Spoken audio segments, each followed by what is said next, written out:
자, 82번에 민간 개발 방식에서는 이제 이게 개발론에서는 1순위로 시험에 나오는 게 민간 개발 방식이에요. 근데 대부분 답을 요구하는 포인트는 사업 수탁 방식하고 토지 신탁 두 가지의 차이점을 묻는 게 시험 포인트라 그랬지 않습니까? 90% 이상 그냥 두 개에서 답을 요구합니다. 그러니까 뭐 3번에 건설 협력권 차입 방식도 있고 신차지 방식, 컨소시엄 구성 방식 별의별 게 다 있죠. 민간 개발 방식이. 이런 데서는 답을 요구하지 않는데 해도 그러니까 제일 먼저 토지 신탁하고 사업 수탁 방식에서 답이 있는가 그것만 읽어보면 그냥 답 나와 있어 거기에 90% 이상 답을 거기서 요구하니까. 근데 1번의 사업 수탁 방식은 소유권을 토지 소유자가 그대로 보유하죠. 소유권 이전 형식이 아닙니다. 그리고 토지 소유자가 소유권을 보유하니까 토지 소유자 명의로 개발이 진행돼. 그러니까 사업의 주체가 토지 소유가 되는 거고 토지 소유자가 자금을 조달합니다. 그지? 그죠? 그러니까 이제 모든 이익이 토지소유에게 다 귀속되는 거야. 개발이 종료되면 토지와 건물의 소유권이 모두 토지소유에게 다 귀속돼요. 그러니까 모든 이익을 토지소유에게 다 제공해 주는 거죠. 그리고 개발업자는 스스로만 받아가잖아. 그죠? 그리고 이번에 토지 신탁은 토지 소유자가 자금을 조달한 후, 그게 이미 틀렸잖아요.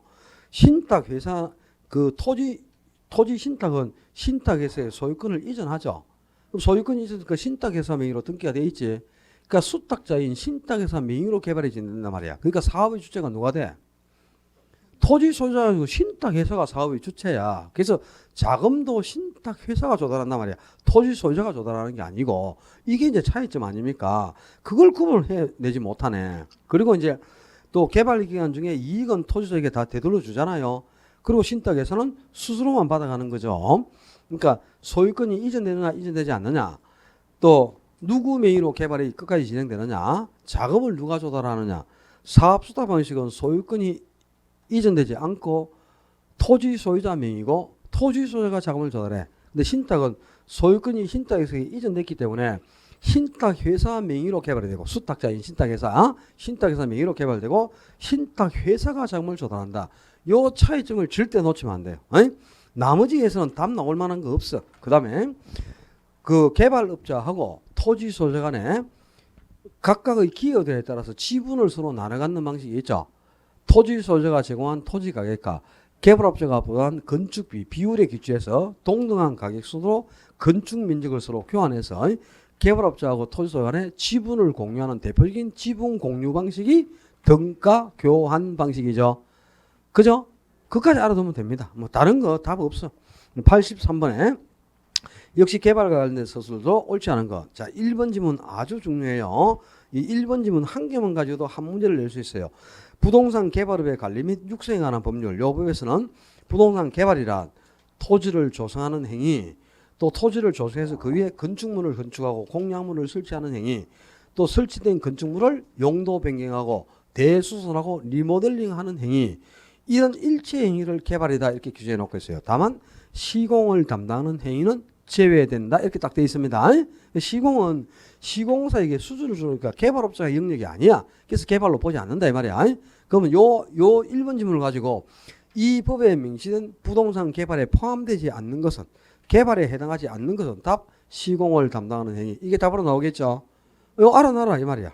이번에 흡수율 분석은 과거나 현재의 추세를 파악해 가지고 내가 공급하는 게 미래에 얼마나 잘 팔려나갈 것인가를 예측해내는데 목적이 있는 거죠. 그러니까 반드시 과거나 현재의 추세를 파악하는 데 있다. 거기서 끝나면 안 돼. 추세를 파악해서 미래의 수요를 예측한다. 요 말이 포함돼야 흡수율 분석이 되는 겁니다. 그다음에 흡수율이 높고 흡수 시간이 짧으면 빠른 시간에 미분 없이 빨리 팔려나간다는 뜻이잖아요. 그러니까 당연히 위험이 적고 안정적인 사업이라는 뜻이 되죠. 그 다음에 4번에 정비사업은 주관경 정비법에 명시된 정비사업은 세 가지가 있죠. 주거환경 개선사업, 그 다음에 재개발사업, 재건축사업 세 가지가 있어. 요 세 가지를 구분할 때 정비기반 시설이 극히 열악하고 정비기반 시설이 극히 열악하고 노불량한 건축물이 과도하게 밀집된 지역에 주거환경을 보존, 개량, 정비하고자 하는 사업. 그게 바로 주거환경 개선 사업이에요. 재개발 사업은 정비 기반 시설은 열악하고 노후 불량한 건축물이 밀집된 지역에서 주관경을 개선하거나 또는 도시 기능을 회복하고 상권 활성화를 목적으로 도시를 정비하고자 하는 사업이 바로 재개발 사업입니다. 재건축 사업은 정비기관시설은 양호합니다. 정비기관시설은 양호하나 노후불량한 뭐가 밀집되어 있다? 노후불량한 공동주택이 밀집된 지역. 노후불량한 공동주택이 밀집된 지역. 그러니까 이거는 공동주택만을 대상으로 하는 게 재건축 사업이다. 그지? 그러니까 지금 4번 지문을 보면은 상업지역, 공업지역 등으로 토지의 효율적 이용과 도심 또는 부도심 등 그게 지문의 핵심이 되는 게 바로 도시 기능 회복이나 상권 활성화, 이게 필요한 지역의 환경을 개선한다 말이야. 이런 사업이 바로 재개발 사업입니다. 그러니까 이거는 주관경 개선이 아니고 재개발 사업을 뜻하는 지문이죠. 그래서 4번이 틀려 있고요.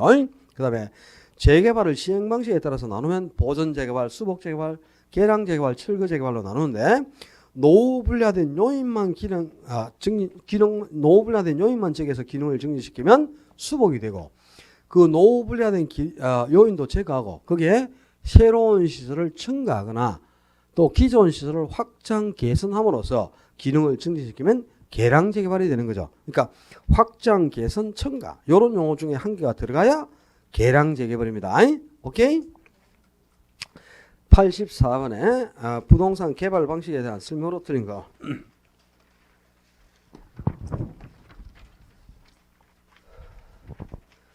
투자자 모집행위 바로 신디케이터하고 똑같은 거죠. 신디케이터는 개발업자가 여러 명의 투자자를 모집해서 개발업자와 투자자가 함께 조합을 결성해서 공동으로 사업을 수행하는 가장 대표적인 지분형 직접 투자 방식 아닙니까? 그죠?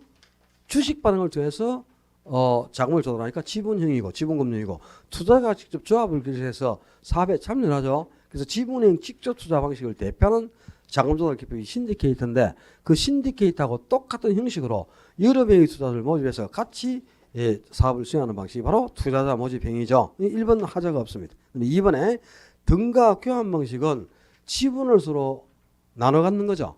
그럼 지분 분배 문제는 발생할 수 있지만 수수료 문제는 발생할 수가 없겠지. 그 다음에 사업 수탁 방식이나 토지 신탁은 수수료를 받아가는 거지 지분을 공유하는 게 아니잖아요. 그럼 사업 수탁하고 토지 신탁은 수수료 문제는 발생할 수 있어도 지분 분배 문제는 발생할 수가 없겠죠. 그거 이제 비교하면 돼. 그 다음에 그러니까 2번도 맞죠. 그 다음에 3번에 사업 수탁 방식 또는 사업 위탁형 같은 말이죠. 개발업자는 시행에 대한 때가로 개발 대행 수수료를 받아가는 거죠. 그리고 모든 이익을 토지소유자에게 다 제공해 주는 겁니다. 그리고 자체 개발 사업은 토지 소유자가 자력으로 자기 땅을 개발하는 거지. 이게 이제 자체 개발 사업 또는 단순 개발 방식 같은 말이야.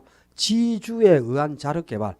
토지 소유자가 자기가 돈 내서 자기가 개발하고 모든 이익도 토지 소유가 다 가져가. 그러니까 사업의 주체도 토지 소유자, 자금 조달 주체도 토지 소유자, 이익의 기속 주체도 토지 소유자가 되는 거. 그게 자체 개발 사업이죠. 근데 토지 소유자가 비전문가죠. 그러니까 위기 관리 능력이 없으면 자체 개발 사업은 할 수가 없겠죠, 당연히. 그지? 그러니까 4번도 하자가 없어요. 5번에 환지 방식은 농지나 산지 등을 택지로 개발을 하죠. 개발을 해가지고 반듯반듯하게 딱 밀어서 원래의 소유자에게 다시 되돌려 준단 말이야. 간보할 만큼을 빼고. 그죠? 원 소유자에게 매각하는 게 아니고 재분배하는 방식이다 그래야 돼. 재분배. 원래 소유자에게 재분배, 재교부한다 이 말이야. 다시 돌려주는 거예요. 매각하는 게 아니고 원래 소유자의 땅을 갖다가 개발해가지고 소유자한테 팔아먹으면 됩니까? 돌려줘야지. 그것도 돌려줄 때 간보유를 빼고 돌려주니까 반밖에 안 돌려받잖아요. 그죠? 그게 환지 방식인데 어떻게 매각을 해? 매각이 아니고 재분배 또는 재교부하는 방식이다 그래야 되겠죠. 85번에 민간 투자 사업 방식, 민간 자금을 끌어들여서 사회가치를 확충하는 방식이 여러 가지가 있는데 지문 순서 그대로 해석하는 거예요. 자, 거기 가는 사업주가 시설 준공 후 준공 빌더 소유권을 지대하여 일정 기간 동안 운영을 통해 운영 수익을 입다가 운영을 통해 그러니까 운영을 하죠. 오퍼레이터. 기간이 운영 기간이 만료되면 최종적으로 소유권을 정부에 이전해 준다. 이전 트랜스퍼. 그럼 BOT가 돼야 되겠지. 그죠? 이거하고 이제 나 지문이 비교가 돼야 돼. 나 지문이 아니고 보자. 다 지문. 다를 봐요. 다를 보면은 사업주가 준공 후 준공했죠. 빌더. 그리고 이제 소유권을 먼저 기속시켜 정부의 소유권을 넘겨줘. 그럼 트랜스퍼가 나왔죠. 그리고 일정 기간 운영을 해서 수익을 낸다. 운영하니까 오퍼레이터. 그럼 이거는 BTO가 되겠죠. 그 다음에 이제 나는 사업주가 시설 준공했다. 준공, 빌더. 그리고 소유권을 국가에 넘겨서 기속. 그럼 트랜스퍼 T가 나와야죠. 그리고 운영권을 그 운영권으로 운영을 해서 수익을 획득한다. 그래서 끝나면은 O야. 근데 뒤에 임대하여 임대료를 획득해서 투자비를 해석한단 말이야. 임대하니까 리스가 들어가야 돼. 임대한다 또는 임차한다 요 말이 들어가면 끝이 L이 들어가야 됩니다. 리스 O가 아니고. 그러면 나는 이제 사업주가 시설 준공 후 소유권을 취득했어요.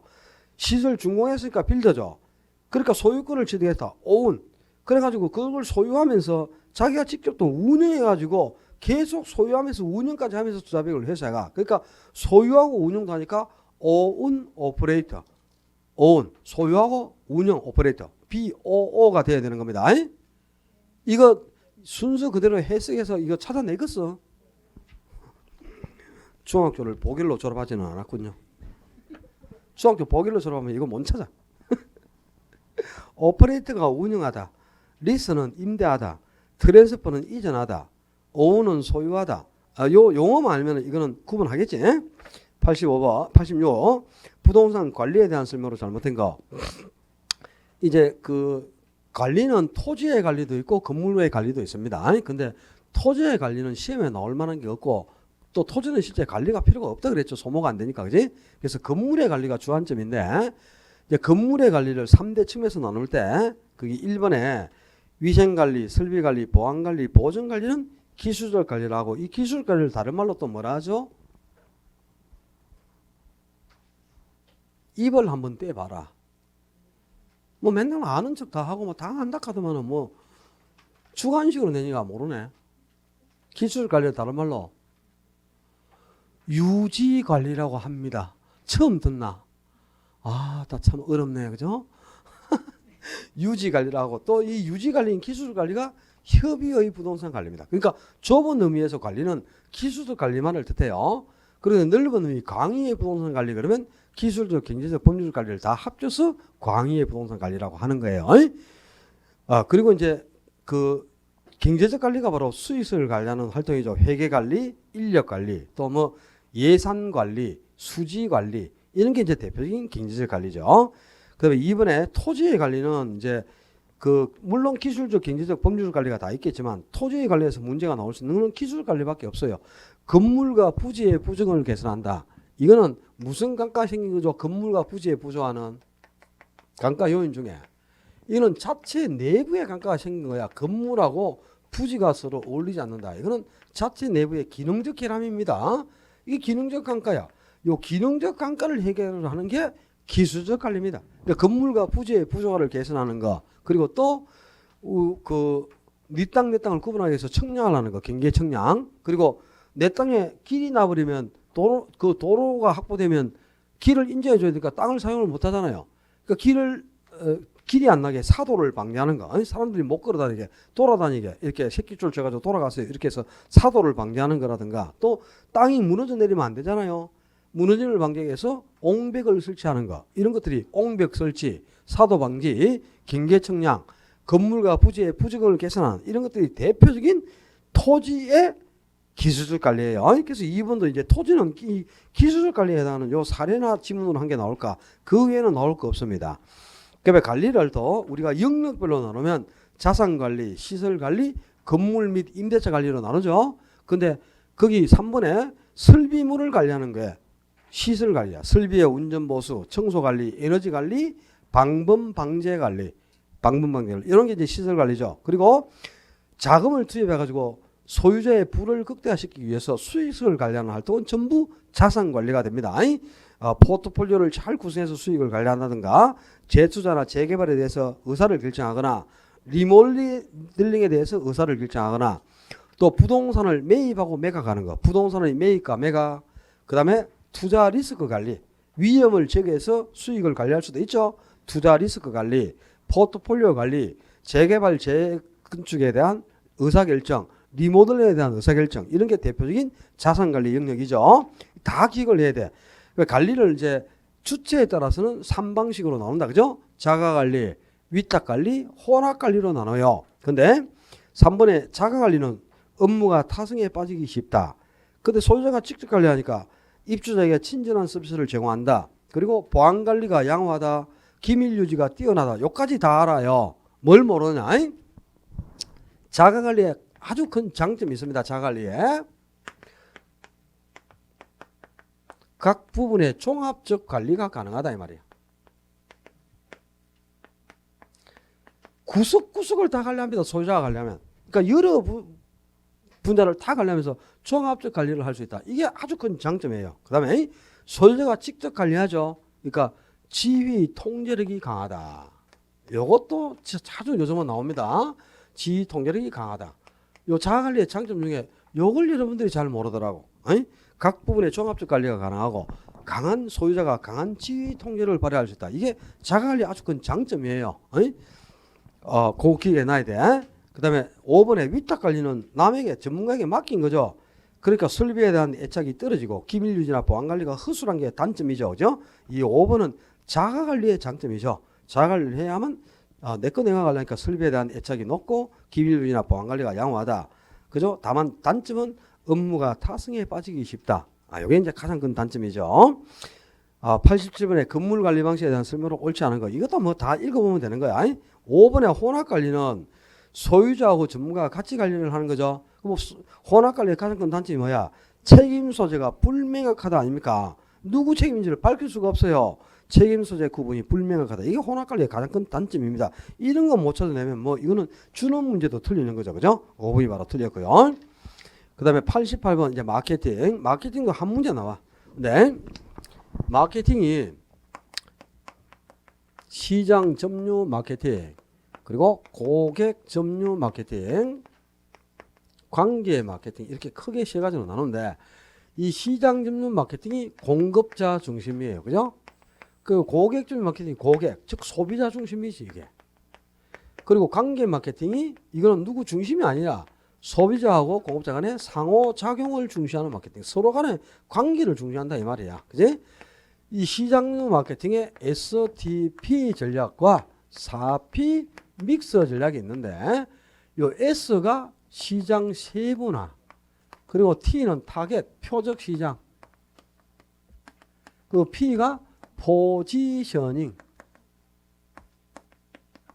요게 뭐 차별화, 제품 차별화죠. 그지? 요거 이제 세분화하고 차별화를 구분하는 포인트를 몰라요, 여러분들이. 세분화는 수요자를 특성에 따라 분류하는 거다 이 말이야. 그러니까 거기 수요자를 특성에 따라 분류한다. 수요자 집단을 세분한다. 요 말이 나와야 세분화가 되는 거예요. 그 다음에 차별화는, 요 차별화 포지셔닝은 거기 보면 1번 지문을 봐요. 목표 시장에서 고객의 욕구를 파악하여 경쟁 제품과 차별성을 가지도록 제품 개념을 정하고 소비자의 지각 속에 적절히 위치시킨다 그랬죠. 이 포지션이라는 말이 위치를 정한다, 자리를 잡다 이 말 아니야. 그러니까 공급자가 자신이 공급하는 상품을 소비자의 머릿속에 자리 잡게 하고 마음속에 자리 잡게 하는 이런 전략을 차별화 전략이라 한단 말이야. 그러니까 그 차별화 전략이 포지셔닝이죠. 1번이 바로 1번하고 2번이 지금 바뀌어 있습니다.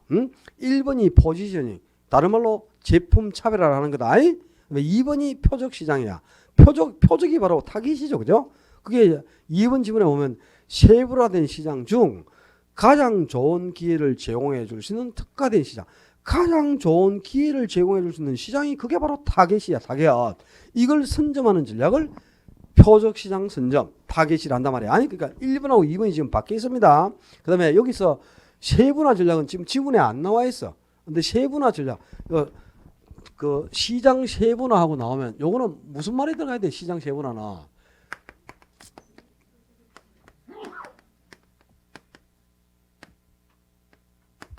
요 말이 들어가야 돼. 수요자 집단을 세분한다. 수요자를 특성에 따라 나누는 거라니까. 장년층 소비자, 중년층 소비자, 유년층 소비자, 또는 고가품 소비자, 중저가품 소비자, 저가품 소비자, 이렇게 소비자를 인구나 경쟁 특성에 따라 분류하는 거, 이렇게 수요자 집단을 이렇게 세분하는 것을 말 그대로 세분화라고 합니다. 그러니까 수요자를 특성별로 나눈다. 요 말이 들어가지 않으면 절대 세분화가 안 되는 거야. 차별화는 상품의 위치를 정한다. 상품을 소비자의 마음속에 자리 잡게 한다. 요 말이 들어가야 차별화가 되는 거고. 오케이? 그다음에 3번에 사피에 의한 마케팅 믹스는 제품, 프로덕트, 유통경로 플레이스, 가격 프라이스, 그리고 포지셔닝이 아니고 여기에 뭐가? 프로모션이 들어가야지. 프로모션. 사피, 이 포지셔닝은 STP지 어떻게 사피가 됩니까? 그죠? 사피에 들어가야 될 거는 프로모션, 판매 촉진이 들어가야 됩니다.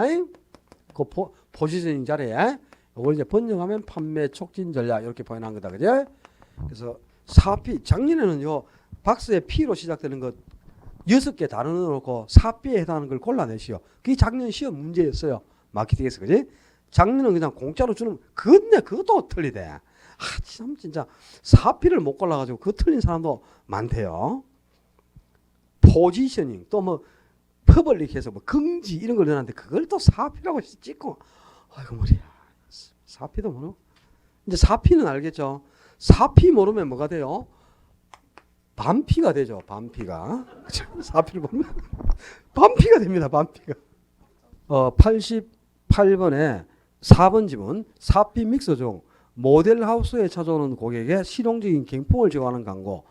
이걸 노벨티 광고로 하는 거죠. 그러니까 우리가 장식적이고 실용적인 작은 물건을 이용한 광고, 라이터, 제트리, 수건, 뭐 이런 걸 이용한 광고를 노벨티 광고로 하죠. 근데 광고는 사피 중에 어디에 포함되는 거야? 여기에 포함되지. 판매 촉진 전략이에요. 그죠? 그러니까 프로모션 전략입니다. 이건 유통 경로 전략이 아니고 프로모션 전략. 바로 판매 촉진 전략에 속한다 그래야 되죠. 그 다음에 유통 경로 그러면 반드시 이 말이 나와야 돼. 중개업소, 금융기관, 분양대행사 등을 활용하는 것. 이 중개업소나 금융기관, 분양세 등을 활용해 가지고 토지를 적절히 확보하고 분양 시스템을 구축하는 것을 유통 경로 전략이라고 합니다. 그럼 5번이 옳은 질문이겠죠. 바로 아이다 원리에 기반을 두고 소비자의 구매 의사결정 과정이 아이다 원리죠. 여기에 기반을 두고 소비자 중심으로 마케팅 효과를 극대화시키고자 하는 게 바로 고객 점유 마케팅의 핵심입니다. 자, 89번. 자, 여기서부터가 이제 감정평가론이네요. 감정평가론은 원래 6문제인데 올해는 7개까지를 예상해 보면 돼요. 부동산 가치 발생 요인. 원래 그 가치 형성 요인들이 가치 발생 요인에 영향을 주죠. 그럼 발생 요인 여러 가지가 상호작용을 해서 수요와 공급을 조절하고 수요 공급을 일할 때 한 개의 가격이 결정돼 나와. 이런 과정을 통해서 가격이 형성되는데 이 발생 요인에 영향을 주는 가치 형성 요인을 어떻게 정의하고 있대? 가치 형성 요인이란 대상 부동산의 경제적 가치에 영향을 미치는 일반 요인과 지역 요인과 개별 요인을 말한다. 이렇게 정의되어 있죠. 가치 형성이 이렇게 세 가지가 있어요. 그죠? 근데 이 무수히 많은 가치 형성 요인들이 발생 요인에 영향을 줘. 그럼 발생 요인 여러 가지가 이제 상호 결합을 해서 수요와 공급이 일치할 때 한 개의 가격이 결정돼 나온단 말이야. 그지? 이런 가격이 부동산 가격인데 이 발생 요인도 수요적 요인이 있고 공급적 요인이 있잖아요. 그 수요적 요인의 유용성과 유효 수요. 이번에 유효 수요가 바로 구입 의사와 구입률을 갖춘 수요죠. 그리고 유용성, 효용이 바로 인간의 욕구나 필요를 만족시키는 능력. 이걸 유용성. 인간의 필요나 욕구를 만족시키는 재화의 능력을 유용성 또는 만족감, 효용 이렇게 표현하는 거예요. 그리고 이제 유용성은 부동산의 용도에 따라 주거지는 쾌적성이 높을수록 만족도가 커지죠. 상업지는 수익해야 되고 공업지는 생산성 또는 비용성이 높을 때 유용성이 높아지죠.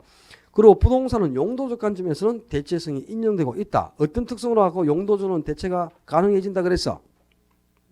그렇지. 부동산은 물리적으로는 대체가 불가능하다. 개별성으로. 그러나 인접성이 있으므로 용도적으로는 어느 정도 대체성이 인정된다 그랬죠. 그렇기 때문에 절대적 희소성이 아니고 상대적 희소성을 가지고 있다 이 말이야. 그러니까 부정수이라는 특성만으로 본다면 절대적 희소성이죠. 물리적으로 공급이 전혀 안 되니까. 근데 다만 부동산 토지도 경제적 공급은 가능해지거든. 그러니까 이제 기회도 상대적으로 희소하다. 그래서 가격 발생 요인에는 상대적 희소성이라는 게 있잖아. 그지? 가격 발생 요인은 유용성, 그리고 유효 수요, 상대적 희소성, 그리고 또 뭐가 있죠? 이전성이라는 게 있습니다. 이전성. 그죠? 그 이전성이 내가 가지고 있는 권리의 통제 권한을 타인에게 다 넘겨주는 걸 이전성 또는 양도 가능성이라는 거야. 그럼 내가 가진 통제 권한, 그 부동산에 대한 권한을 타인에게 넘기는 거죠. 그럼 이거는 경제적 측면이야, 법률적 측면이야? 법률적 측면이지 부동산에 대한 권한을 전부 타인에게 넘기는 거니까 당연히 법률적 측면입니다. 그러니까 그게 5번 지문에 그죠? 이전성은 법률적 측면에서의 가치 발생 요인이죠. 그래서 5번이 틀렸고요. 90번에 감정평가 규칙에서 규정하고 있는 내용 중 옳지 않은 것. 자, 이런 것도 이제 틀리는 사람이 있더라고. 내가 막 돌아삐겠다 이런 거 틀리면 그죠? 기준 시점은 감정평가 가격을 결정하는 기준이 되는 날이죠. 근데 원칙적인 기준은 가격 조사를 완료한 날. 이게 원칙적인 기준이죠. 다만 예외적으로 기준 시점이 미리 정해진 경우에는 미리 정해진 경우가 있죠. 그때는 가격 조사가 가능한 경우에 한해서 그 일자를 기준으로 할 수 있다 그랬지. 그럼 1번, 2번 다 맞네. 그다음에 3번에 우리나라 감평규칙 제5조에서는 감정평가액은 시장가치를 기준으로 결정한다 이렇게 되어 있어요. 시장가치를 기준으로 결정하는 게 원칙이라. 다만 예외적으로 5번 지문에 있는 것처럼 법령에 다른 규정이 있거나 또 의뢰인이 요청하는 경우나 또는 사회 통념상 필요하다고 인정되는 세 가지 경우에는 시장가치 이외의 가치를 기준으로도 평가할 수 있지 않습니까? 그럼 여기까지 다 맞지. 근데 시장가치를 기준으로 가격을 결정하라 그랬는데 시장가치가 뭐야? 5가지 요건이 구비되는 가격이에요. 그러니까 시장가치는 지문이 4줄 이상 나와야 옳은 지문이 된다 그랬지. 근데 지금 4번에 시장가치는 대상 물건이 통상기준 시장에서 충분한 기간 방매된 후 매수인에 의해 제시되는 것 중 가장 높은 가격. 자, 매도자가 그죠? 매도자가 5억에 매도를 의뢰를 했어요. 5억에. 근데 매수자가 내 안 사 하면서 4억 줄게 그랬단 말이야. 그래야 돼? 안 돼? 안 되죠. 근데 안 팔아 그러니까 그럼 4억 2천만 원 줄게. 팔아 안 팔아? 또 안 팔아. 그럼 4억 3천 줄게. 그래도 안 팔아 그러면 거래가 성사가 안 되죠. 근데 내가 최고 4억 5천까지는 주겠다. 4억 5천까지 주겠다. 그래갖고 4억 5천에 그래 줬다. 4억 5천에 판다. 그러면 4억 5천에 거래가 되죠. 그럼 요 4억 5천이 시장 가치가 됩니다. 근데 4억 5천에 최고 금액을 제시하지만 안 팔아 그러면 거래가 성사가 안 되죠. 그럼 아직 시장 가치는 결정이 안 된 거야. 근데 매도인에 제시된 것 중에서 가장 높은 가격이 4억 5천인데 요 금액에 거래가 되고 거래가 성사되면 이게 시장 가치가 되거든요. 근데 거래가 안 되면 이건 시장 가치가 될 수가 없지. 시장 가치는 가장 높은 금액으로 성립될 가능성이 있다고 인정되는 가격. 시장 가치는 5가지 요건이 구비되잖아. 그지? 통상기준 시장에서 충분한 기간 거래를 위하여 공개된 후 또 물건의 내용에 정통한 당사자 사이에 신중하고 자발적인 거래가 있을 경우 성립될 가능성이 가장 높다고 인정되는 가액. 그게 시장 가격이라고. 그러니까 매수인이 시장 가격 중에 제일 높은 금액이 아니고. 알았어요? 이 말이 안 되는 소리지. 매수자가 제시한 것 중에 제일 높은 금액을 시장 가치를 한다. 무슨 시장 가치가 이런 게 어디 있어요, 그죠? 자, 이게 감정평가사 시험에서 이게 틀린 지문으로 답으로 나온 겁니다. 4번 지문이. 근데 이 정도로 시장 가치의 개념을 틀리긴 했는데 이걸 구분을 못 해가지고 뭐 3번 찍고 이래갖고 말이 안 된다 지금. 알았죠? 91번에 지역 분석과 개별 분석에 관한 설명 중 옳지 않은 것. 지역 분석은 대상 부분이 속해 있는 지역의 표준적 이용과 가격 수준을 판정하는 선행 작업이죠. 그리고 개별 분석은 대상 부동산의 개별적인 가격 형식을 분석해서 이 대상 부동산의 최유효 이용과 가격을 결정하는 후행 분석 아닙니까? 그지? 그거 알지? 그럼 나머지 지문 다 옳아요. 뭐가 틀린노? 3번에 인근지역. 이 지역 분석의 대상은 인근지역과 유사지역과 동일 수권이 있잖아요. 근데 인근지역이 바로 3번에 보면 대상 부동산이 속한 지역이죠. 그리고 용도가 한 가지 용도로 집단화되어 있으니까 부동산의 이용이 동일이란 말이야. 똑같은 용도가 포함되어 있다는 뜻이죠. 그리고 가치 형성 요인 중에서는 지역 요인입니다. 개별 요인이 아니라 지역 요인을 공유하고 있는 지역을 인근지역이라 한다 그랬어요. 이건 지금 몇 번 등록했는지 몰라. 우리 시험 지문에. 지문 그대로 외우셔야 돼. 그러면 유사지역은 대상 부동산이 속해 있지 않죠. 다만 인근지하고 지역 유사하니까 유사지역이라 하지 않습니까? 그지? 3번이 틀려 있고요. 그 다음에 92번에 감정평가는 기준 시점에서의 대상 물건의 이용 상황 및 공급상 제한을 받는 상태를 기준으로 한다. 이게 뭔데? 현황평가다 이 말이야. 감평규칙 6조에 규정되는 현황평가 원칙이죠. 감정평가는 현재의 이용 상황 그대로를 기준으로 평가하라. 이게 현황평가 기준입니다. 현황평가 원칙. 전혀 하자가 없는 지문이라. 그다음에 시상가격을 조정할 때 공시가 기준법하고 거래사례비법은 같은 방식, 다른 방식? 다른 방식이죠. 그러니까 거래사례비법은 거래사례를 선택해서 일반적인 부동산의 가격을 평가하는 방법이고요.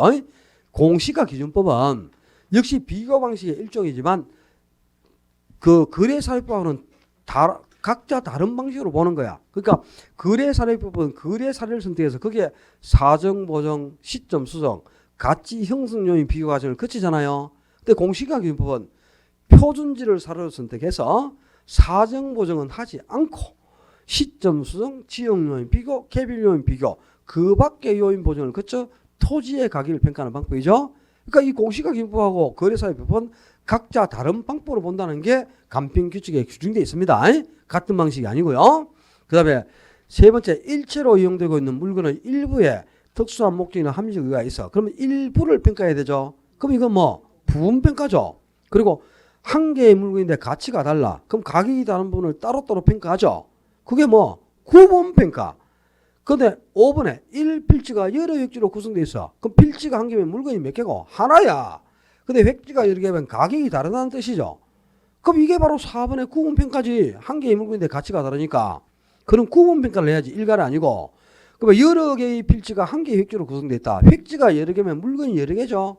근데 필지가 한 개면 필지가 여러 개니까 물건은 여러 개죠. 근데 획지가 한 개면 가격은 한 개로 동일되어 있지. 그럼 이게 물건이 여러 개인데 가격이 똑같으면 이거 따로따로 평가할 필요가 없잖아. 싸잡아서 한 번에 평가해야죠. 그러니까 이건 무슨 평가고? 일괄평가가 되겠지. 그래서 1필지가 여러 획지로 구성되어 있으면 구분평가, 여러 필지가 한 개의 획지로 구성되어 있으면 일괄평가를 해야 되죠. 그래서 5번이 틀려있죠. 그지? 이런 걸 못 찾아내면 안 됩니다. 구분평가하고 일괄평가가 바뀌었잖아 지금. 93번에 가격 원칙이 시험에 나오면 뭘 묻는다 그러대? 90%는 균형의 원칙하고 적합의 원칙을 답으로 요구한다 그랬잖아요. 딴 데 답 요구 안 한다니까. 올해도 무조건 균형 아니면 적합에서 그냥 답이 나와요. 그럼 균형의 원칙은 내부와의 조화를 강조하는 원칙이고 적합의 원칙이 외부와의 조화를 강조하는 원칙 아닙니까? 그럼 3번에 보면은 부동산의 유용성이 최고로 발휘되기 위해서는 부동산이 외부 환경과 균형을 이루어야 한다. 또 균형을 이루어야 한다 그랬으니까 균형의 원칙 조집빈다 그러면. 균형계에 초점을 두는 게 아니고 어디에 거기 초점이 있노? 외부 환경과 조화를 이루어야 말 외부 환경과. 그럼 이거는 외부의 조화를 강조하니까 적합의 원칙이 이게 무슨 균형이야? 자, 시험이 꼭 이렇게 나와요. 적합의 원칙을 물을 때는 그죠? 적합의 원칙을 답으로 낼 때는 이렇게 균형을 이루어야 이렇게 낸다니까. 그다음에 균형의 원칙을 답으로 낼 때는 적합해야 이렇게 낸다고. 균형의 원칙은 뭐야? 부동산이 내부 구성 요소 간에 적합해야, 어울려야 유용성이 높다. 내부와의 조화를 강조하는 거죠. 그래서 내부의 조화가 맞지 않아서 설계 불량, 과소 설비, 과잉 설비 이런 기능적 감가가 생기면 그걸 해결하고자 하는 원칙이 균형의 원칙 아닙니까? 그지? 그래서 균형의 원칙이 기능적 감가의 판단근거가 되는 거죠. 그리고 이제 외부 환경과 어울리지 않아서 경제적 감가가 발생했을 때 그 경제적 감가를 판단하는 근거가 되는 원칙이 적합의 원칙이란 말이야. 그러니까 외부와의 조화냐 내부와의 조화냐 이걸 가지고 적합하고 균형을 구분하는 겁니다. 아니? 균형자 나왔다고 균형, 적합자 나왔다고 적합 이러면 큰일 난대. 제일 먼저 그 균형하고 적합 원칙에서 딱 그냥 봐야 돼. 다른 지문 읽을 생각하지 말고요. 그러면 거기에서 거의 답 나와 있을 겁니다. 나머지 지문들도 다 읽으면서 이런 원칙이 예측의 원칙이고 변동의 원칙이구나 이런 걸 좀 느껴보셔야 돼. 이것도 이제 감정평가사 시험에서 감정평가사 시험 문제입니다요. 93번 문제가. 근데 실제 감정평가사에서 그 내는 문제가 그죠? 우리 중개사 문제보다 더 쉬워요. 오히려 보면 어떤 때는 보면 명확하게 답이 딱딱 구분되어 있습니다. 보면 참 쉽죠. 이런 걸 3번을 틀리게 냈는데 못 찍어내면 참 그죠? 한 개 틀리는 거죠. 94번에 욕도 못 하겠고 이제. 다음 자료를 활용하여 원가보로 평가한 대상 건물의 가액. 자, 이거는 이제 요 문제가 조금 어려워요. 원래 원가법은 적상가격 계산한 문제가 거의 90% 이상 출제가 됩니다. 근데 4년 동안에 계산 문제로만 나왔어. 서술형 문제가 한 번도 안 나왔단 말이에요. 그래서 올해는 이제 95번처럼 요 서술형 문제가 나올 가능성이 높지 않겠나 보거든요. 근데 시험은 모릅니다. 10년 연속 그냥 계산 문제를 계속 낼 수도 있고 그래요. 그러니까 당연히 요 적상가격 계산은 유형도 알아야 되는데 94번보다 95번부터 풀고 94번을 보자요. 자, 95번에 원가 방식에 대한 설명으로 옳은 것. 제조달 원가는 건축 시점이 아니고 무슨 시점? 기준 시점에 대상 부동산을 신축하는 데 소요되는 원가. 그게 제조달 원가지. 이 기준 시점이라는 용어는 다른 용어로 바뀌면 무조건 틀리는 거야. 그 자리에 기준 시점 말고 다른 용어가 들어가면 그냥 다 틀린 겁니다. 건축 시점이니 신축 시점이니 준공 시점이니 이런 용어를 절대 쓰면 안 돼. 기준 시점에 부동산을 생산하는 데 소요되는 원가를 제조달 원가를 하죠. 그 다음에 감가 수정은 제조달 원가에서 감가액을 빼는 거지. 그걸 감가 수정이라니까 제조달 원가를 기초로 하잖아요. 근데 감가상각은 기업에서 고정자산을 취득하는데 들어간 취득 비용이 있죠. 취득 원가. 그걸 내용수로 나눠서 감가액을 회수해가. 그러니까 감가상각은 취득 원가를 기초로, 감가 수정이 제조달 원가를 기초로 하는 거지. 이것도 반대죠. 그다음에 그 3분의 대상 물건의 총 감가액을 경제적 내용수로 나누어서 매년 감가액을 산다니까 매년 감가액이 일정하다. 그럼 이거는 정액법이 돼야지 정률이 아니고 감가액이 일정하다. 그랬으니까 정액 아닙니까? 그지? 그 다음에 4번에 제조달 원가는 복제 원가가 있고 대치 원가가 있어. 복제 원가가 4번 지문에 있는 것처럼 물리적으로 동일한, 그러니까 물리적으로 똑같은 건물을 다시 생산하는 데 소요되는 원가가 복제 원가. 효용적으로 동일한 똑같은 만족감을 갖는 건물을 재생산하는 데 소요되는 원가를 대치 원가를 하지 않습니까? 그러면 요거는 물리적으로 동일한 복제품을 생산하다 그랬으니까 복제 원가, 대치 원가가 아니고 복제 원가를 해야 되겠죠. 그다음에 5번에 대상 물건의 내용수가 만료되는 때에 감가 누계 상당액과 그에 대한 복리이자 상당액을 합쳐가지고 일정한 금액을 계속 회수해가는 방법. 복리이자가 나오면 이거는 상환기금밖에 없다 그랬어요. 우리 감가 수정 방법, 감가액을 구하는 방법에 복리이자가 나오는 거, 이자만큼 감가가 적게 생긴다고 보는 거는 유일하게 상환기금밖에 없어. 그냥 복리이자가 나오는 순간 기계적으로 상환기금하는 게 떠올라야 돼. 이거 답이 5번이 옳은 지문이죠, 그지? 왜 맞고 틀린가를 구분을 안 하면 안 돼요. 자, 그리고 이제 위로 올라가서 94번에 우리 원가법에 따라서 적상가액을 어떻게 구했느냐. 적상가액은 제조달 원가에서 감가 누계액을 공제수고 했단 말이야. 그지? 근데 요 제조달 원가가 언제 시점에 제조달 원가라고?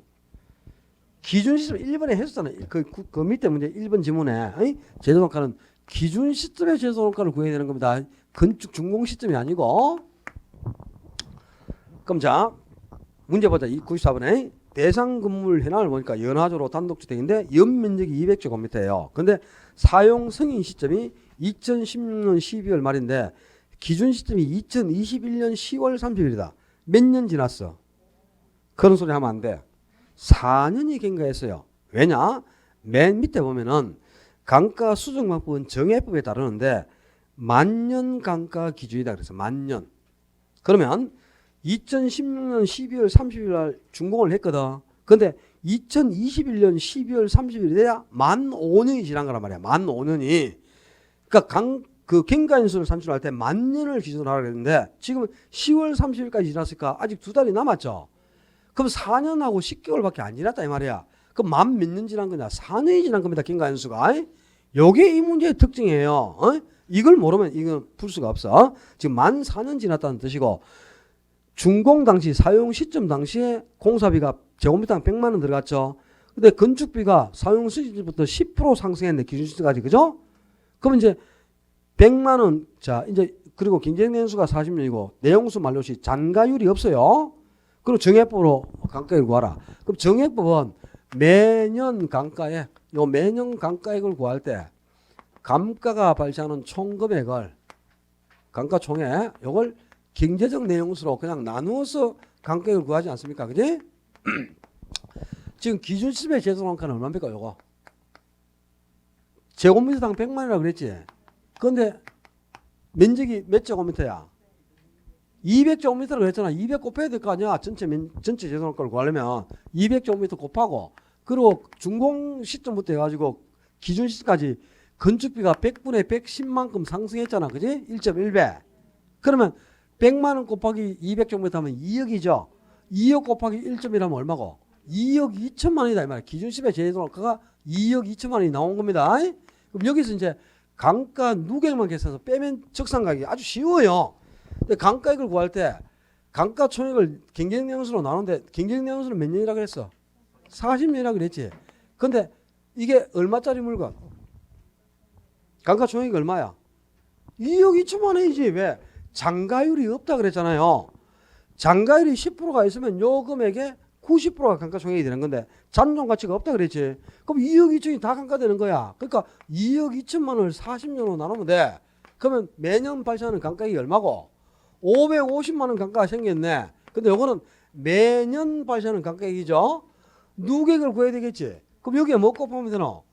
경과연수를 곱하는데 여기에 이제 요 경과연수가 5년이 지난 게 아니고 4년 지났다. 이 문제가 이게 핵심이라. 그러니까 지금 감가 수정 방법이 정해졌는데 만년 감가를 기준하라. 요게 이제 초점이거든. 그러니까 만 1년이 지나야 1년이 경과한 것으로 본다 이 말입니다. 그러니까 지금 경과연수는 4년이 지난 거야.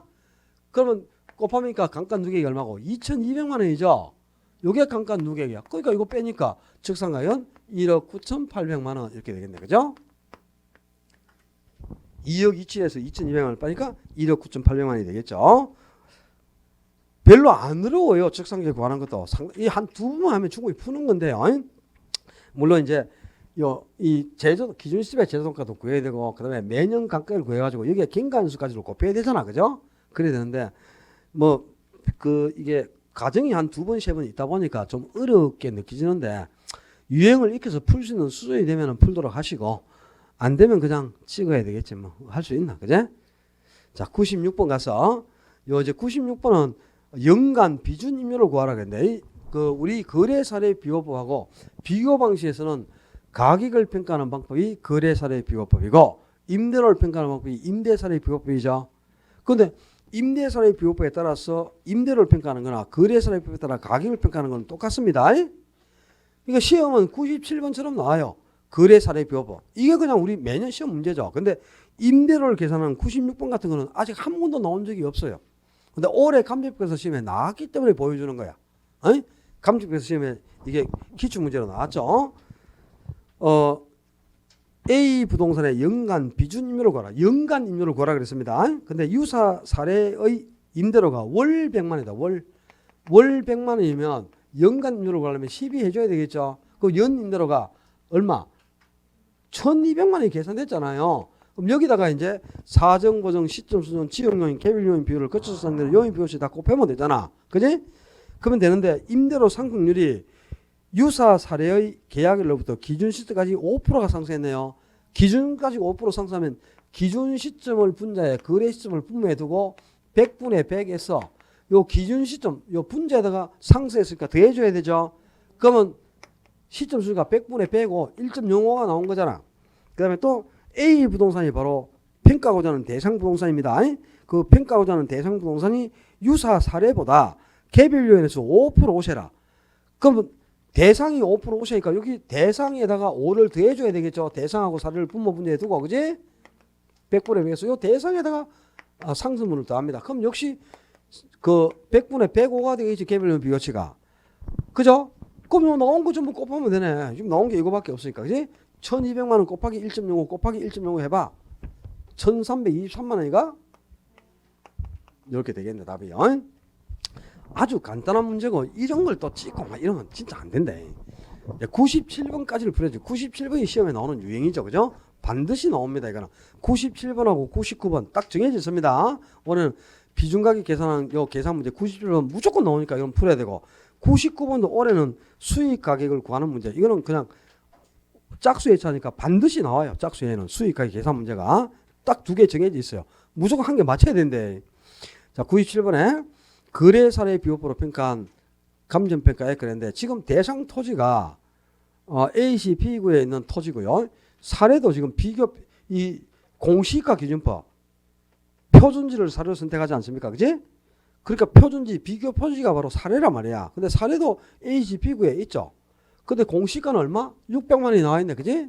제곱미터당. 그럼 600만 원에 지금 지가 변동률이 1월 1일부터 기준 시점 10월 30일까지 2%가 상승했네요. 그지? 기준 시점까지. 그러면 요 기준 시점에 2 더하면 되지. 그럼 얼마고? 100분의 100이니까 1.02 나온 거죠. 그 다음에 지역 요인은 비교할 필요가 없어. 표준지인 사례와 대상 토지가 인근지에 같이 있으니까. 그리고 개별 요인은 대상 토지가 가로 조건에서 5% 우세지. 대상이. 그럼 5 더하니까 100분의 100고 1.05가 나온 거죠. 그리고 또 환경 조건은 10%가 열세다. 뭐가 대상이 10% 열세니까 여기 10 빼야죠. 그럼 100분의 90이 나왔지. 그럼 0.9 나왔고요. 그 다음에 요 문제 이제 특징이 뭐냐? 그 밖의 요인 보정치가 있어요. 이제 공시가격용법은 사정 보정, 시점 수정, 지역 요인 비교, 개별 요인 비교를 하고 그 밖의 요인 보정이 있으면 그 밖의 요인 보정까지를 거쳐야 되죠. 근데 보니까 대상 토지 인근 지역의 가치 형성 요인이 그래서 그러니까 대상 토지가 유사한 정당지인 사례 등을 고려했을 때 그 밖의 요인으로 50% 정액 보정하라. 뭘? 대상을 50% 정액하라 이 말이야. 대상을. 주어가 지금 대상이잖아. 사례가 아니고 그죠? 사례보다 50% 정액하라. 대상을. 그럼 대상에 50을 더하면 되는 거지. 그럼 그 밖의 요인 보정시가 얼마고? 100분의 150이잖아요. 50% 정액하라 그랬으니까 대상에 100분의 150이니까 얼마? 1.5가 나왔네. 요거 전부 곱해주면 되는 거야. 나온 거 딱 곱해봐. 그럼 867만 5,100원 하고 딱 나올걸요? 나오지. 안 나오면 계산기 고장났다. 하겠나 이거? 요 문제 다른 거 다 하던 거하고 똑같은 건데 이제 그 밖에 요인 보정시가 100분의 150 지금 1.5가 한 개 나왔죠? 요거 한 개 더 추가로 곱해주는 겁니다. 요게 이제 차이점이에요. 그거만 염두에 두면 이 문제도 풀 수 있을 거고. 그 다음에 수익 방식은 환원율보다는 98번에 있는 환원율보다는 99번의 수익가격 계산 문제가 올해 나올 확률이 99%입니다. 홀수 예차는 환원율, 짝수 예차는 수익가격 계산 이렇게 딱 정해져 있어 수익 방식은. 근데 28회 같은 경우는 환원율에서만 두 문제가 나왔어요. 그 수익 방식에서만 요 환원율하고 수익가격 계산하는 게 다 나왔기 때문에 올해도 모르겠어. 그래서 이제 환원율에 대해서 보여주는 건데 작년에는 환원율에 대한 서술형 문제가 환원율의 원리를 묻는 문제가 정말 어려운 문제가 나왔습니다. 어려운 문제가 나왔는데 올해는 뭐 문제가 혹시 나온다면요 환원율을 구하는 방법에 대해서 묻지 않을까 싶어. 만약에 나온다면 나올 가능성은 99번이 훨씬 높아요.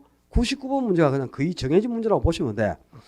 근데 혹시 모르니까 이제 98번도 한번 보여주는 건데 자 환원율을 구하는 방법은 여러 가지가 있죠. 그게 시장추적법은 거래 사례 비교법하고 똑같은 원리로 환원율을 구해내는 거야. 그럼 이거는 사례가 없으면 환원율을 구할 수가 없죠. 그럼 반드시 지문에 유사한 매매 사례를 분석하여 직접 환원율을 찾아낸다. 유사한 사례로부터 구한다. 요 말이 들어가. 그게 보면 유사한 사례 부동산으로부터 그 말 들어가 있지. 사례에서 환원율을 구해내는 게 시장추적법이다. 요 사례로부터 이 말이 안 들어가면 시장추적법이 될 수가 없는 거다. 그러면 이번에 요소 구성법은 환원율을 구할 때 순수 이율 플러스 마이너스 위험률 이렇게 해서 환원율을 구해내요.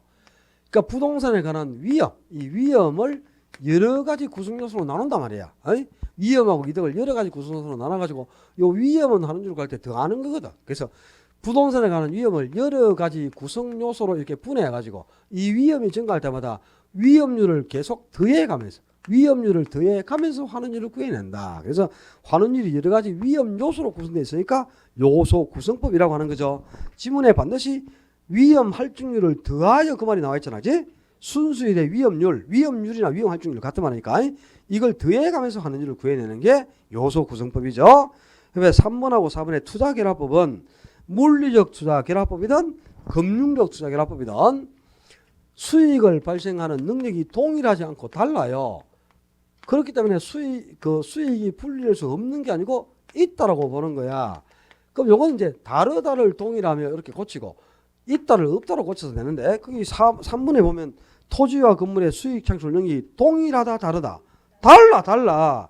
다르기 때문에 토지와 건물의 수익이 분리될 수 있다 이 말이 없는 게 아니고 그래서 다르며 있다 이렇게 들어가 있죠.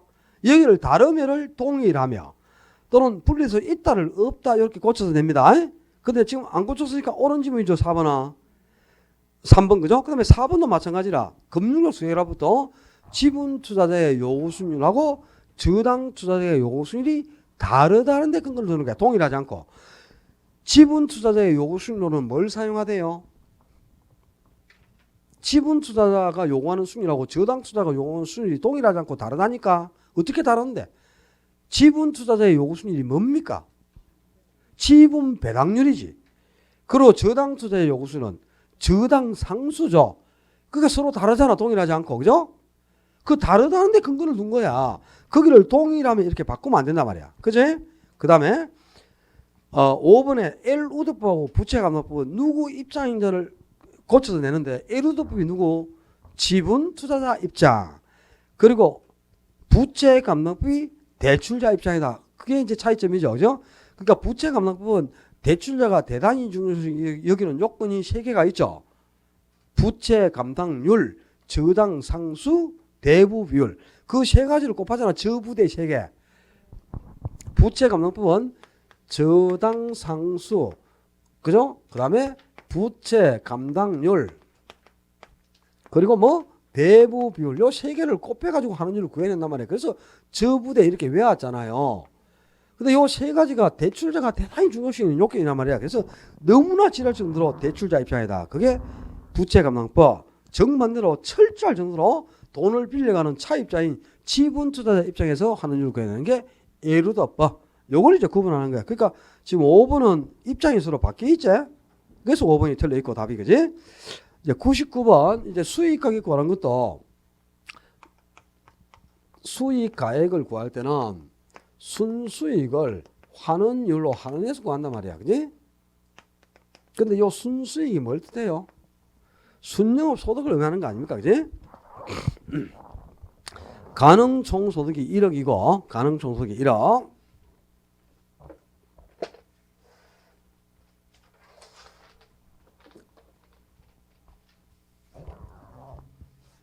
가능 총소득이 1억. 그다음에 공실 불량 부채가 가능 소득이 5%니까 500만 원이 공실로 빠져. 기타 소득 없다. 유효 송소득 9,500만 원이 나왔어요. 근데 영업경비는 지금 보니까 재산세 300만 원 영업경비에 포함되죠. 화재보험료 200만 원도 영업경비죠. 근데 소득세는 밑에서 여기 빼니까 이 영업소득세는 경비에 포함해서 안 되잖아요. X 건물주 개인적으로선 개인 업무비를 경비에 포함시켜서 임차인에게 받아내면 말이 안 되겠지. 이것도 경비가 아니지. 그럼 영업경비는 2개밖에 없네.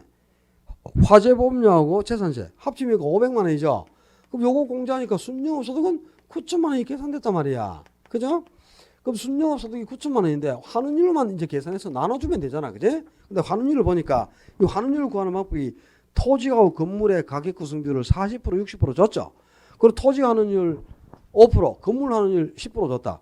요 각각의 환원율을 각각의 가격 구성에 곱해서 환원율을 구하는 방법이 무슨 법? 이게 물리적 투자 결합법이라고 그랬어요.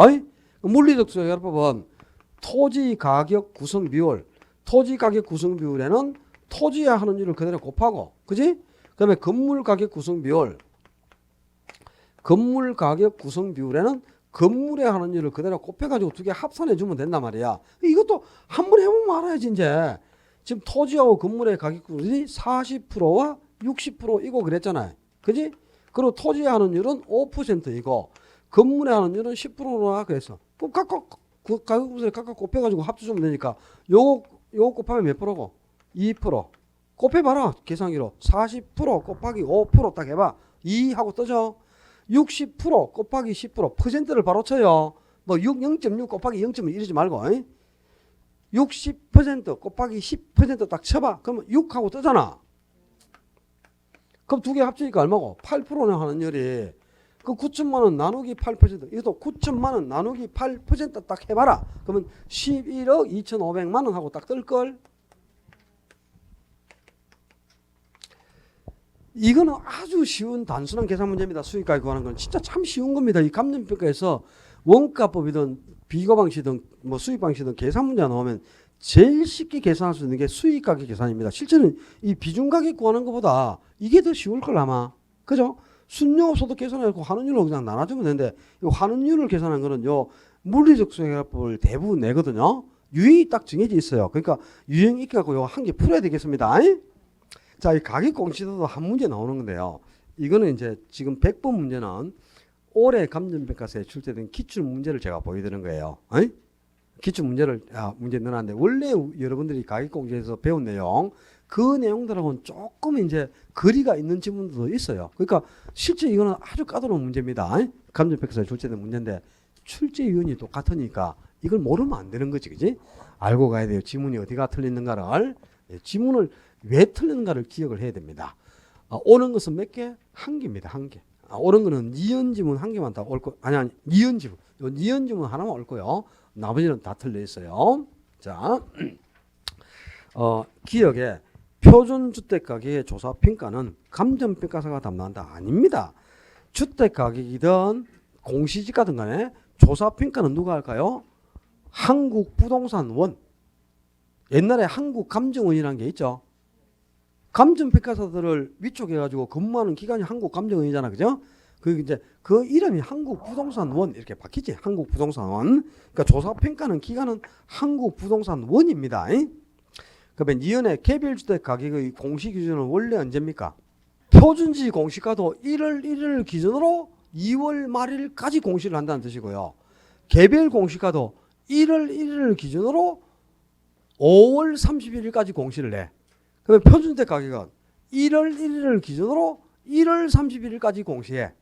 그리고 개별주택 가격은 역시 1월 1일을 기준으로 4월 30일까지 공시한단 말이야. 그러니까 모든 가격은 공시 기준일은 1월 1일입니다. 1월 1일. 어이? 그게 1월 1일이 기준일이 되는 거야. 근데 기준일이 1월 1일이 아니고 6월 1일이 되는 경우도 있다 이 말이야. 어이? 주택가격을 공시하는데, 그죠? 주택가격을 공시하는데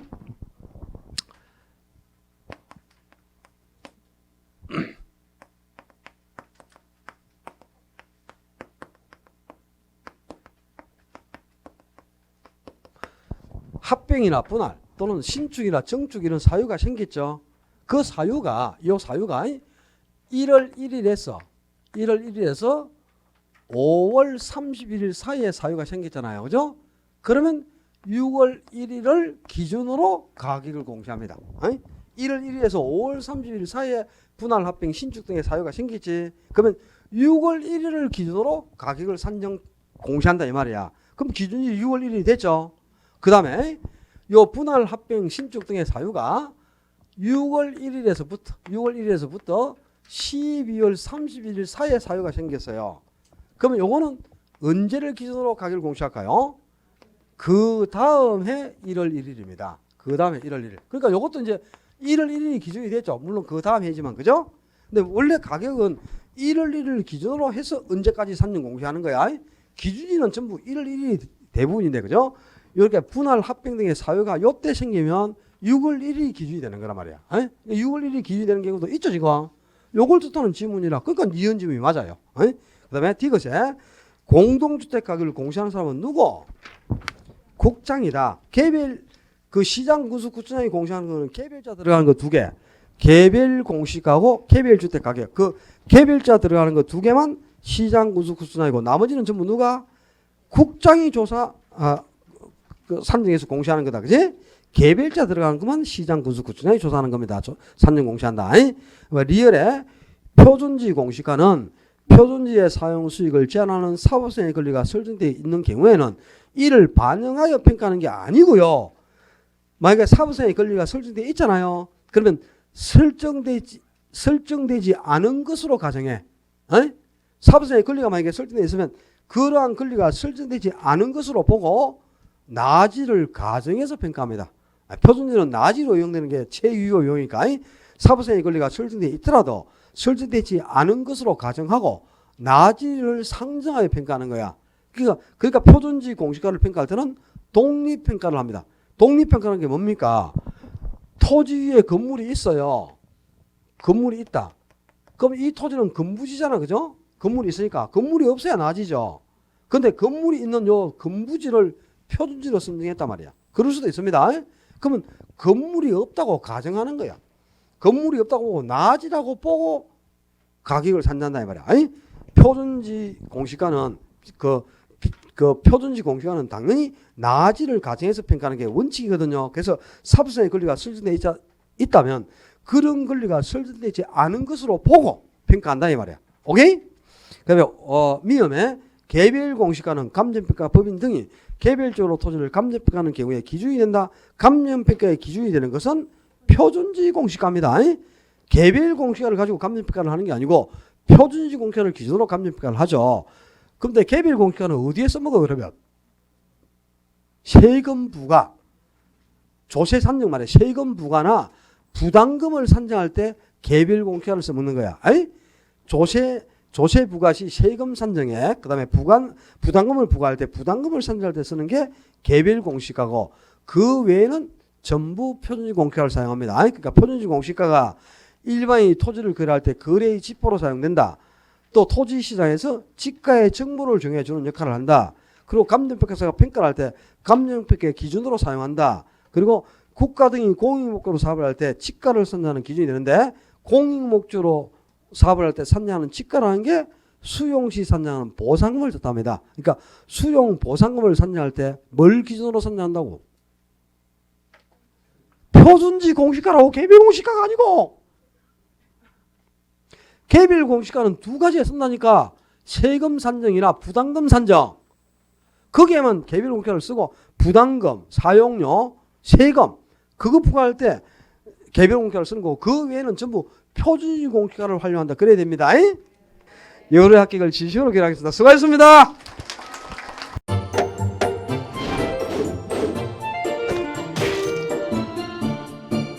안녕하세요. 공인중개사 민법을 강의하고 있는 양민입니다.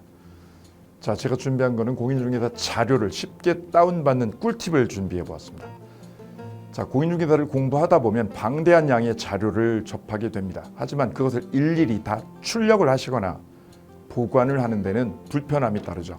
이를 해소하기 위해서 핸드폰을 쉽게 활용할 수 있는 꿀팁을 준비했습니다. 네이버 밴드라는 어플을 통해 필요한 자료들을 보거나 다운받을 수 있습니다. 이 네이버 밴드를 활용하는 방법을 하나씩 알려드리도록 하겠습니다. 1단계, 네이버 밴드라는 어플을 다운받습니다. 가장 먼저 안드로이드 버전은 플레이 스토어를 클릭하시면 되겠습니다. 아이폰은 앱스토어에서 하시면 됩니다. 그 다음 검색창에 네이버 밴드를 검색하시고 다운 혹은 설치를 클릭하시면 되겠습니다. 이렇게요. 2단계, 밴드 어플에서 공수모를 검색해 주시면 되겠습니다. 밴드 어플을 누르시면 위쪽 상단에 보시는 것처럼 돋보기 모양의 아이콘이 보입니다. 이 돋보기 부분을 클릭하시게 되면 맨 위쪽에 하얀 공백의 검색창이 생기는데요. 이곳을 눌러서 공수모 이 세 글자를 쳐주시면 되겠습니다. 3단계는요. 해당 공수모 밴드를 들어가 주시면 됩니다. 이 밴드는 공인중개사를 공부하시는 수험생들을 위한 밴드입니다. 수험생들을 위한 시험 정보나 자료가 업로드되어 있어서 공부를 할 때 활용할 수 있는 밴드입니다. 보시는 것과 같이 강의와 관련된 공지사항이나 최신 자료가 다양하게 제공되고 있습니다.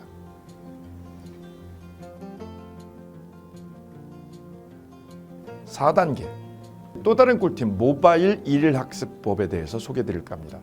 이제 핸드폰으로 짬 시간을 활용하셔서 공부하는 학습법을 알려드리도록 하겠습니다.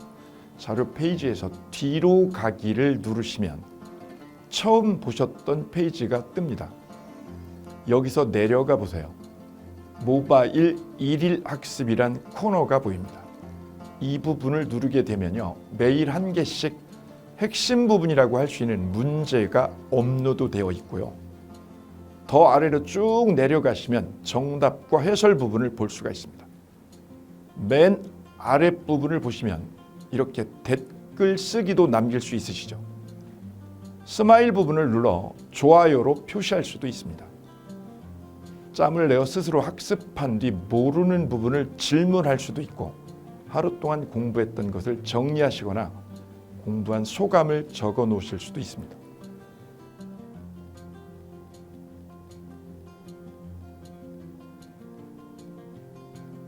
지금까지의 과정과 같이 공수모 밴드에 가입하신다면 다채롭게 업데이트되는 양질의 최근 자료들을 접하시고 활용할 수 있습니다. 꼭 가입하셔서 좋은 자료 많이 활용하시기 바랍니다.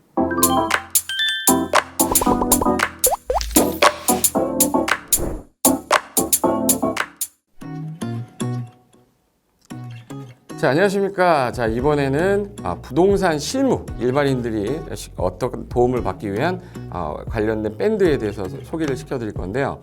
일단은 검색창에다가 여기 365 부스라고 치시면 돼요. 365 부스인데 365일 부동산 스터디라는 밴드예요. 네이버 밴드인데 요 365 부동산 스터디라는 밴드 일단 이거 클릭하시면 현재는 이제 4만 명 정도 되는 밴드인데요. 우리가 일반인들이 어떤 부동산 정보를 습득하는 데 있어서 이 정보를 얻기가 되게 쉽지가 않습니다. 내가 어딘가를 찾아본다고 해서 잘 찾을 수 있는 것도 아니고, 그리고 어떤 전문가들이 하는 말들이 이 친밀성이 있는 건지 아닌지에 대해서도 우리가 잘 믿을 수가 없는 거기 때문에 그런 정보를 그래도 좀 손쉽게 찾아볼 수 있게끔 저희 이제 이 밴드에 구성된 전문가들이 정보를 좀 제공해 주는 거기 때문에 아마 유용하게 활용할 수 있을 거고요. 내가 부동산 중에 토지를 좀 알고 싶다, 또는 상가를 좀 알고 싶다, 또는 나는 내 집 마련을 위해서 청약이 좀 궁금하다. 근데 그게 솔직히 어디 가서 물어보거나 어떤 정보를 찾기 쉽지 않아서 그것 때문에 만들어진 밴드라고 보시면 돼요. 그래서 365일 내내 부동산을 어떤 공부한다는 취지로 밴드에 들어오셔서 질의응답도 하시고 궁금한 사항에 대해서 예를 들어 문의를 하시면 저희가 관련된 정보를 또 제공해주는 그런 밴드라고 보시면 되겠습니다. 어떤 밴드냐면 한번 보시면은 지금 현재는 공지사항이 제일 먼저 나올 건데요. 이 공지사항은 기존에 있던 오프라인이 어떤 강좌가 있으면 그 강좌에 관련된 거 세미나라든지 그래서 평소에 이제 우리가 이제 접하지 못했던 강의들 있죠. 이렇게 진행이 된다라는 거 공지를 좀 하는 그런 내용들이고요. 하나 좀 더 올리면 자, 이제 우리 교수님이에요. 교수님 중에 상가 교수님이 최근에 예를 들어서 법이 바뀌었어요. 법이 바뀌게 되면 최근에 바뀐 법이 이러한 바뀐 법이 있으니 중개업을 한다거나 투자를 할 때 좀 유의해서 알아보시면 좋겠습니다라는 거를 올려놓을 거예요. 기존에 올려놓은 자료가 있으면 또 찾아보시면 되는 거니까 이렇게 해서 계속 밴드에서 소식을 받으시면 실전에 굉장히 도움을 많이 받을 거라고 예상합니다. 부동산 관련된 내용 중에서 하나 더 보시면 이제 랜드프로에서 직접 우리 프로그램 만들고 있어요. 그래서 부동산 까발리기, 부동산 부티크 이런 TV 관련돼서 부동산 팁 있죠. 예를 들어서 청약을 받아야 되냐 말아야 되냐, 지금 강남권 아파트를 투자해야 되냐 말아야 되냐, 이런 정보를 쉽게 여러분들이 접하지 못하기 때문에 그런 관련된 것들을 시대에 맞게 흐름에 맞게 부동산 시장이 이제 요동치면 내가 지금 집을 팔아야 되냐 사야 되냐 그런 것들에 대해서 신속하게 정보를 들을 수 있는 밴드니까 시간이 나실 때마다 자주 들어오시고 저도 자주 들어가서 좋은 정보 남겨드릴 테니까 자주 들어오시기 바랍니다. 저는 부동산 공법하고 부동산 토지 투자를 강의하는 고상철이었습니다. 자주 밴드에서 뵙도록 하겠습니다. 자, 수고하셨습니다.